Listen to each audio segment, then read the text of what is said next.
Good morning class 10। आज हम तुलसीदास जी के विनय के पद का दूसरा भाग करेंगे। उसके प्रश्न उत्तर जो हैं उसके संबंध में हम चर्चा करेंगे। तुलसीदास जी के दूसरे पद का पहला प्रश्न है क भाग। तुलसीदास किन्हें तथा क्यों त्यागने को कह रहे हैं। राम भक्त तुलसीदास जी ने भगवान श्री राम और माता सीता से स्नेह न करने वालों को त्यागने के लिए कह रहे हैं। वे मानते हैं कि ऐसे लोगों से संबंध नहीं रखना चाहिए जो श्री राम और माता सीता से प्रेम नहीं करते हैं, क्योंकि ऐसे व्यक्तियों के साथ हमें केवल दुख ही मिलता है। ये ऐसे लोग ईश्वर मार्ग में बाधा उत्पन्न करते हैं। ऐसे लोगों के लिए कहते हैं कि ऐसे लोग चाहे कितने भी प्रिय क्यों न हो, इन्हें हजारों शत्रुओं के समान जानकर इनका परित्याग करना ही उचित है। ऐसे व्यक्तियों के कारण ही भगवान भक्ति में बाधा उत्पन्न होती है।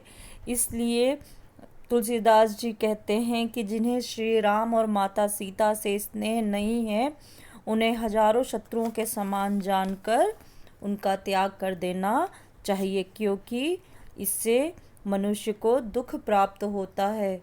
और इस दुख का निवारण यही है कि माता सीता और भगवान श्री राम से स्नेह किया जाए। अगला प्रश्न है कि उपर्युक्त पद के आधार पर स्पष्ट कीजिए कि किसने अपने किस प्रियजन को छोड़ दिया। तो इसका उत्तर जो है वह हमारे दूसरे पद की जो व्याख्या की हुई है उसी में ही है, पेज नंबर 157 पर, कि तुलसीदास जी के अनुसार प्रहलाद ने प्रभु भक्ति का विरोध करने वाले अपने पिता हिरण्यकश्यपु को त्याग दिया था, अर्थात उनकी आज्ञा का उल्लंघन किया था। विभीषण ने श्री राम के विरोधी अपने भाई रावण का परित्याग कर दिया था। भरत ने श्री राम को वनवास दिलाने वाली अपनी माता कैकेयी को छोड़ दिया था। राजा बलि ने अपने गुरु शुक्राचार्य को छोड़ दिया था तथा ब्रज की गोपियों ने कृष्ण के प्रेम में विरोध उत्पन्न करने वाले अपने पतियों को त्याग दिया था।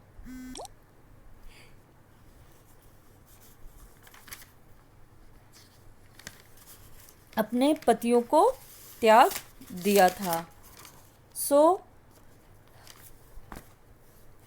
क्यों त्यागा था, प्रियजनों को क्यों छोड़ दिया? क्योंकि ये सभी उनके भक्ति मार्ग में बाधक बने हुए थे। ये उनके ईश्वर से प्रेम नहीं करते थे और उन्हें भी इसके लिए मना करते थे। उनसे अपने भगवान से प्रेम करने के लिए, स्नेह करने के लिए उनका विरोध करते थे।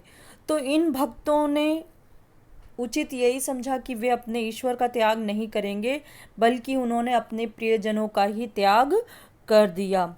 और प्रियजन बाधक बने थे, इसलिए उन्होंने उनको त्याग देना ही उचित जाना। वास्तव में प्रभु का मार्ग ही पर चलने वाला मार्ग ही सबसे श्रेष्ठ है, और जो ईश्वर के मार्ग पर चलता है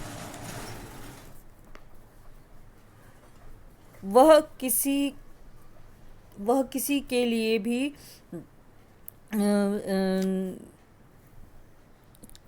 लिए भी हानिकारक नहीं हो सकता है। तो ईश्वर का मार्ग ही सबसे उचित मार्ग है। अगला प्रश्न है यहाँ पर, अंजन कहाँ आँख जेहि फूटे पंक्ति द्वारा तुलसीदास जी क्या सिद्ध करना चाहते हैं। इस पंक्ति के द्वारा तुलसीदास जी यह सिद्ध करना चाहते हैं कि ऐसे सुरमे को आँख में लगाने से क्या लाभ जिससे आँख ही फूट जाए। ठीक उसी प्रकार जो व्यक्ति राम और सीता के विरोधी हैं, उन्हें गले से लगाने से कोई फ़ायदा नहीं है, उन्हें त्यागने में ही भलाई है, क्योंकि ऐसे व्यक्ति की संगति से सीता राम की भक्ति में बाधा उत्पन्न होता है और ईश्वर के मार्ग में बाधा उत्पन्न होने के कारण वे ईश्वर का जो उचित श्रेष्ठ मार्ग जो ईश्वर का मार्ग है उस पर वे चल नहीं पाते हैं। तो ऐसे में उनका श्रेष्ठ यही है कि ऐसे लोगों का परित्याग ही उचित है। इसलिए तुलसीदास जी ने यहाँ पे अंजन कहा आँख जही फूटे का उदाहरण से ये सिद्ध करना चाहा है कि हमें ऐसे लोगों का त्याग कर देना चाहिए, हमें ऐसे काजल को ही प्रयोग नहीं करना चाहिए जिससे कि आंखें फूट जाएं। सो उचित यही है कि मनुष्य को भी ऐसे लोगों से दूर रहना चाहिए। अगला प्रश्न है कि बलि के गुरु कौन थे? बलि ने अपने गुरु का परित्याग कब तथा क्यों कर दिया?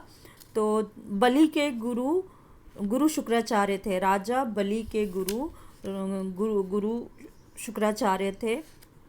जब गुरु शुक्राचार्य को ज्ञात हुआ कि वामन के वेश में स्वयं विष्णु जी अवतार लेकर भूमि पर 3 पग की भूमि की मांग कर रहे हैं, तो गुरु ने अपने शिष्य राजा बलि को सचेत किया कि 3 पग भूमि देने से मना कर दीजिए। क्यों? क्योंकि स्वयं ईश्वर जो हैं वो तुम्हारे नाश के लिए आए हैं, इससे तुम्हारा अहित होगा। परंतु राजा बलि ने अपने गुरु शुक्राचार्य का परामर्श स्वीकार नहीं किया और यह अपने ईश्वर को सामने देखकर उन्होंने 3 पग भूमि दान कर दी, 3 पग भूमि दे दी, जिसके कारण उन्हें मोक्ष की प्राप्ति हुई और अपने ईश्वर के प्रेम में उन्होंने भक्ति का प्रमाण दिया और सदा के लिए अमर हो गए। इसके अलावा कुछ प्रश्न और भी हैं, अतिरिक्त प्रश्न, वो मैं आपको अभी देती हूँ और आप इन प्रश्नों के उत्तर भी कीजिएगा।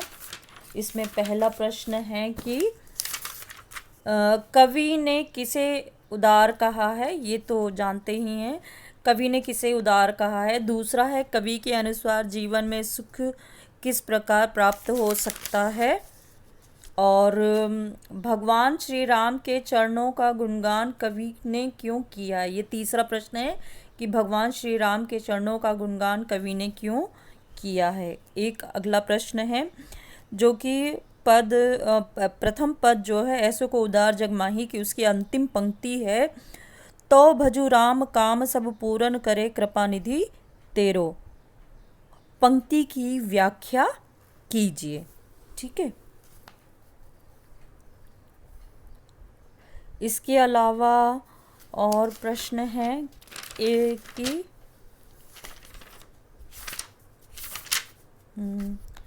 हाँ, और एक प्रश्न मैंने आपको और दिया था कि द्वितीय पद के आधार पर तुलसीदास जी की भक्ति भावना स्पष्ट कीजिए। तो इसको ज़रा आप मैं थोड़ा इसके बारे में आपको जानकारी दे देती हूँ, फिर उसको आप अपनी तरह से लिख लीजिएगा कि क्या इसके संबंध में 2-4 बातें बता देती हूँ। तुलसीदास राम के अनन्य भक्त हैं। उन्होंने विष्णु के अवतार श्री राम की दास्य भाव में भक्ति की है और उन्होंने अपने प्रसिद्ध ग्रंथ रामचरितमानस में विस्तार से श्री राम की महिमा का गुणगान किया है। तुलसीदास ने भगवान राम को मर्यादा पुरुषोत्तम के रूप में प्रस्तुत किया है।